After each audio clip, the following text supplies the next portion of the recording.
All right, Rabosai. Good evening. Okay, so if I remember correctly, I think that we left off on Amud Beis 32b, and I have us at 2, 4, 6, 8, 10, 12, 14, 16, 18, about 20 lines up from the bottom. Does that sound about right? Hatishkach Isha Ula? Yes. Okay, excellent. Okay, so I'll say, so the pasuk says as follows. So some really beautiful psukim ahead of us today. So the Gemara says as follows. The Gemara quotes the pasuk, Hatishkach Isha Ula Amar HaKadosh Baruch Hu. So again, Klal Yisrael says to HaKadosh Baruch Hu, does a mother forget her child? So remember again, Klal Yisrael is telling the Rebbeinu Shalom, don't forget us. Don't forget, even though we've sinned, even though we've made mistakes, don't forget us. Does a mother forget her child? So Amar HaKadosh Baruch Hu, Klum eshkach olos elim u'pirchei recham shekrafta lefanei b'midbar. So HaKadosh Baruch Hu, how could I ever forget? How could I ever forget all the beautiful karbanos that you offered up before me in the midbar? Amr lefanei v'ribono shalom hoil ve'ein shicha lifnei kisei kvodecha shema lo sishkach li masa egel. So listen to this. See, memory is a double-edged sword. So on one hand, the HaKadosh Baruch Hu says, I'll never forget the karbanos you brought me in the desert.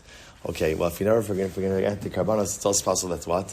That you'll never forget all of the averos. Specifically, the Gemara talks about over here, the cheta egel, sin of the golden calf. So on one hand, I'm so happy you'll never forget my chasodim. But what about the fact that you may never forget my transgressions? Amar Allah, gam ela tishachachno. HaKadosh Baruch Hu says, don't worry, I'll forget the Averos. Amr the fun of Ribono Shom Hol v'yesh shicha lifnei kisei kvodecha shema tishkach li ma'aseh Sinai. So here's the problem. So now HaKadosh Baruch Hu says, I'll forget, which means that kiviyachol there's forgetfulness before HaKadosh Baruch Hu. But Ribono Shom, if there's forgetfulness before you, then maybe you're going to forget Maimed Har Sinai. Maybe you're going to forget the fact that we stood by Har Sinai and we said Nasav and Ishma. Amr la va'anochi lo eshkachecha. I won't forget you. So we'll say when the pasuk says, these I will forget, zeh ma'aseh egel. This refers to sin of the golden calf. Va'anochi lo eshkachecha. HaKadosh Baruch Hu says, I will not forget you. Zeh ma'aseh Sinai. That refers to Kabbalah Satorah, Nasav Nishma. So first I will say, how beautiful is it to have a Kabbalah Satorah Har Sinai Gemara on Isru Chag. Right, how just down building up the Shavuos.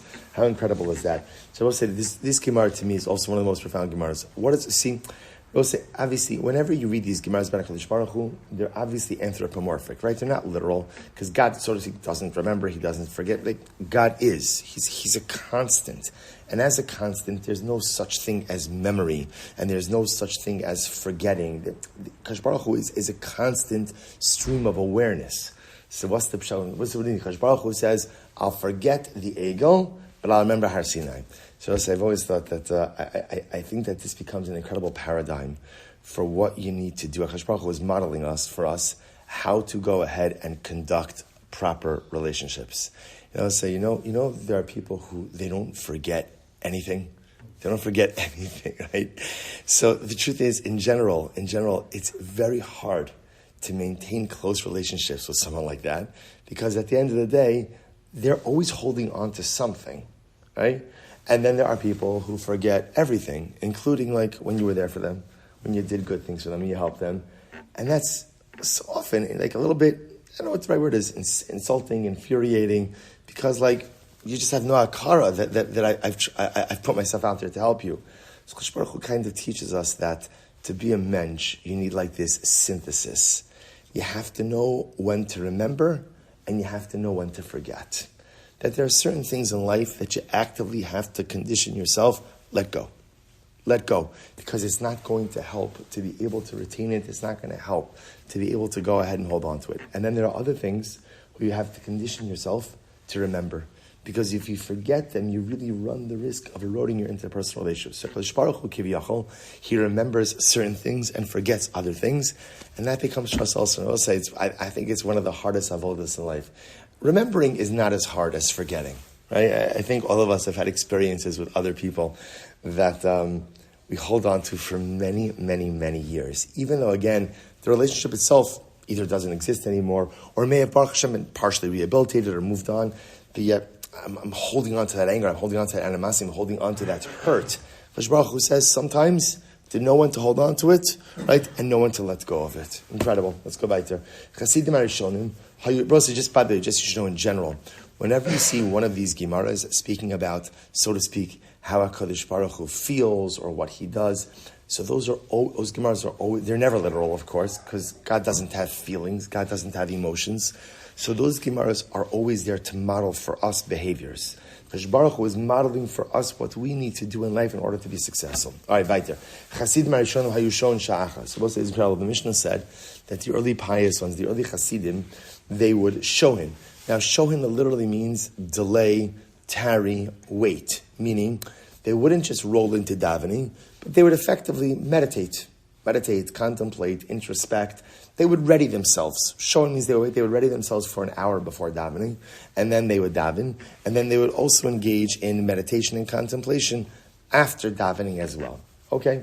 So the Gemara says, so first of all, where do you know this idea that you are supposed to go ahead and meditate or contemplate before davening? Where does that concept come from? Ashrei Yoshevei Beisecha. So this is interesting, I will say. And the pasuk says, praiseworthy are the people the one who sits in your house. Now it's interesting, it doesn't say Ashrei Mispalale Beisecha, right? Praiseworthy are the ones who daven, but Yoshev. What does it mean to be Yoshev? So in general, Yoshev doesn't just mean to sit, but Yoshev is like yeshiva. What's yeshiva? Right? Yeshiva is a place where you go to learn, to broaden your comprehension, to broaden your understanding. So Yoshev is a lashon of introspection, contemplation, attentiveness. Sa'ashrei yoshvei veisecha. Praiseworthy are the people who sit and contemplate in your home even before they daven. Incredible. Rabbi Yeshua Levi, hamispalel tzarach lishol sha'achas achar tfilaso. Rabbi Yeshua Levi adds in and he says, by the way, it's not just enough to contemplate, meditate, introspect for an hour before davening, but you have to do so for an hour after davening. After davening, Shene Emar, Ach tzadikim yodu lishmecha, yeshvu yisharim es panecha. Tanya Nami Achir Raisa supports this as well. HaMispalel tzarech sheyishe sha achas kodem tilaso, v'sha achas achar tilaso. So there, Raisa says over here, the person, before he davens, he should meditate or contemplate, or just ready himself for an hour. And after he davens, he should also meditate, contemplate, and reflect on the prayer experience for an hour. So kodem tilaso minayin. How do you know that you have to engage in this process before you daven? Shneimar, Ashrei Yoshevei Veisecha, La'achar Tfilas Minayin. How do you know that you have to do this after you daven? Dechsev Ach Tzadikim Yodu L'Shmecha, Yeshvu Yisharim Espanecha. Fine. So we'll say, so now it turns out that there's something very interesting, that halacha l'maisa, we have this meditative process both before and after davening. An hour before, an hour afterwards. And now watch what happens over here. This is incredible. Tanrabanan. Chasidim Arishon, the early pious ones, hayushoin sha'achas. So they would go ahead and they would contemplate, right? They would introspect, meditate for an hour before davening. Umispalalim sha'achas, and then they would go ahead and daven for an hour. Davening took an hour. V'chozrin v'shoin sha'achas.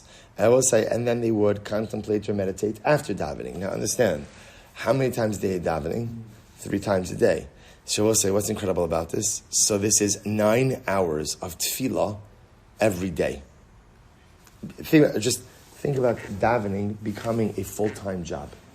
Davening is a full-time job. 9 hours a day, you're davening. So the Gemara asks a very practical question. The Gemara says, "V'chine achar shesho and teisha sha'os bayom betfila tarasan heich mishtameres umalachton heich naasis." So I will say, the Gemara asks a very simple question. The Gemara says 9 hours a day on davening. It's a lot of davening. That's a lot of davening. If you are devoting that amount of time to davening, so the Gemara says, how do you preserve your tefillah? So Torah says, it's actually interesting. It doesn't say how do you learn, but rather what it's saying is how do you preserve? How do you keep your Torah? And then on another practical level, what about working? What do you do about work? So the Gemara will say, by the way, which is also incredibly amazing, the Gemara has this radical idea, presupposes that everybody has to work. I know, it's crazy things, right? But everybody's got to have a job. So even if you're davening for 9 hours a day, you still have to work. There's right there, everybody. So the Gemara asks, how are you preserving your learning, and how are you working? So the Gemara says, Ella, mitoch shechasidim heim toras. I'm sorry, el mitoch shechasidim heim. The Gemara gives us such an incredible answer. The Gemara essentially says, by the way, you don't get the title chassid for nothing. If you're a chassid, if you're on that type of level, so the Gemara says, Torasa mishtameres u'melachtan misparachas. Ultimately, again, their Torah is upheld and secured, and their work is blessed. So I just want to point out over here, if you notice, it doesn't say that the chassid doesn't have to work, or it doesn't say that the pot of gold, shows up at the chassid's house. The chassid's got to work. Just what? His work, his little bit of work, is incredibly blessed. His Torah, the effort that he's able to put into his Torah is essentially being a chassid allows the rest of the aspects of your life to have a sense of amplified success. And I both say this is an incredibly important yesod. A lot of times in life, we run into a conflict between, parnasa and ruchnius. It happens to everyone at some point, no matter what field you're in, right? So in other words, I have like this choice.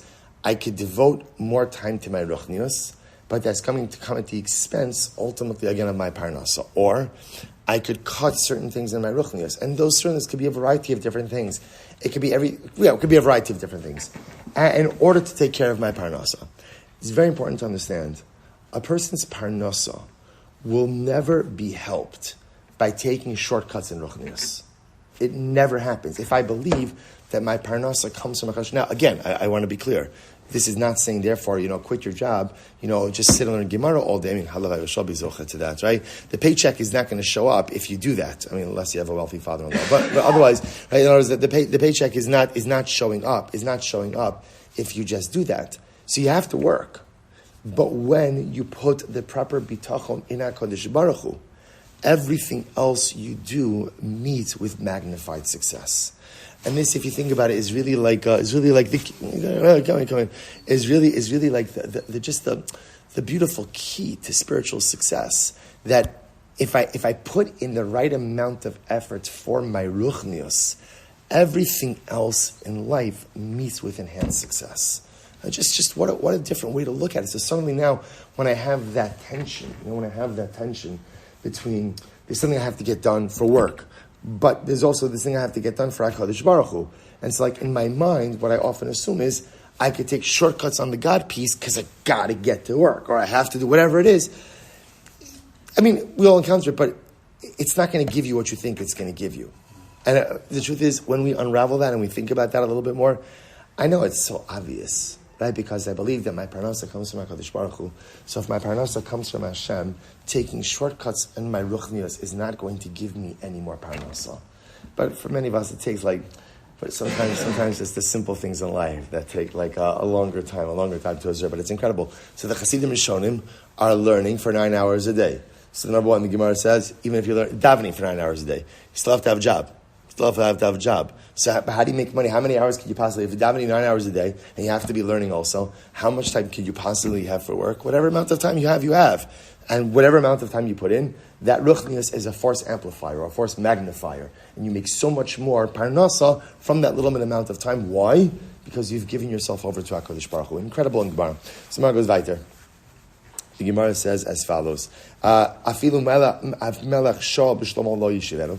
So let's remember again, so the Mishnah was talking about the idea that in Kriyas Shema, you can't interrupt. Right? You can't interrupt.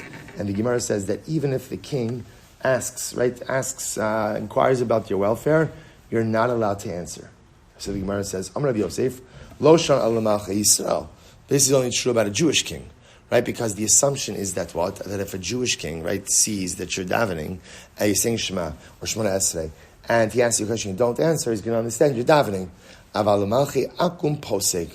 Let's say that if a Gentile king inquires about your welfare and you're in the middle of davening, stop and answer. Stop and answer. Why? Sakanas nefashos. Because you'll be putting yourself in mortal danger if you were not to answer. So basically, when I kasha hamispala v'ra anos bakinegdo ra karon bakinegdo lo yehi mafsik ela mekatzer va'ola.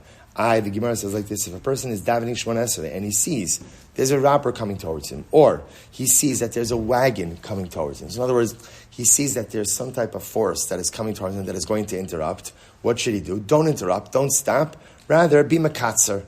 So, right, shorten your shvanase. So shorten your shvanase can mean a couple of different things. It can mean either A, go ahead and just literally shorten your shvanase, right? Like a havinenu, right? Or it could just mean daven faster.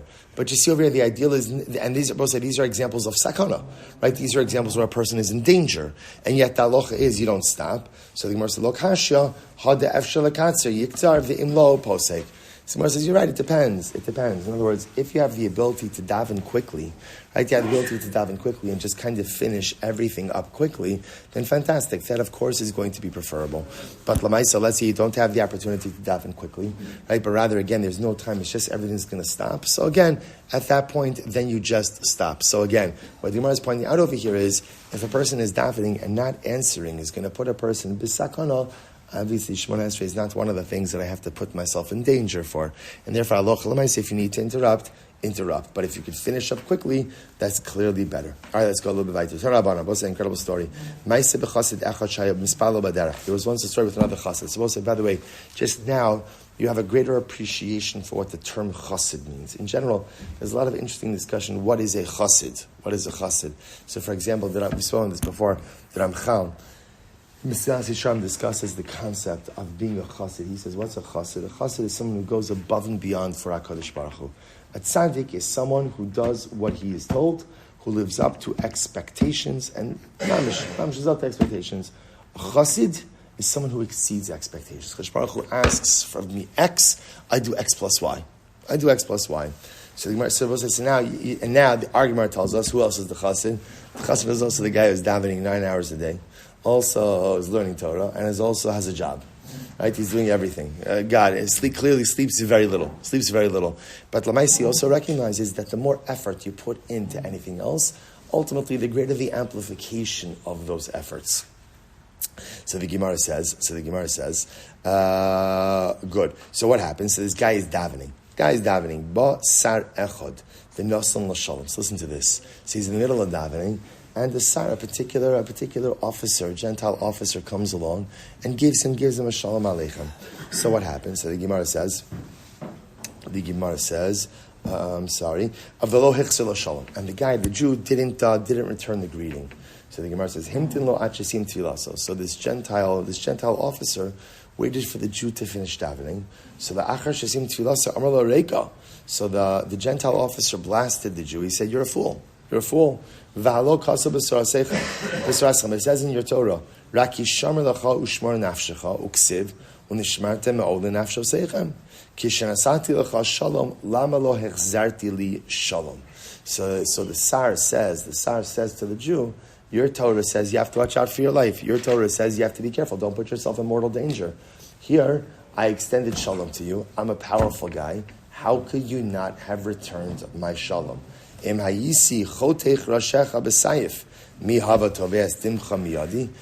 if I would cut off your head with a sword, would anyone hold me liable?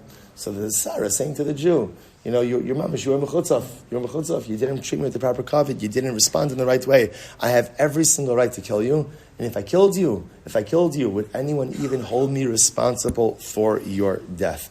All right, boss, I'm going to leave you on the cliffhanger over here. So actually, I'll just read one more line. It says, Amalei, hamtin li ad shafaisecha bidvarim. So the Jew says, you know what? You're saying good.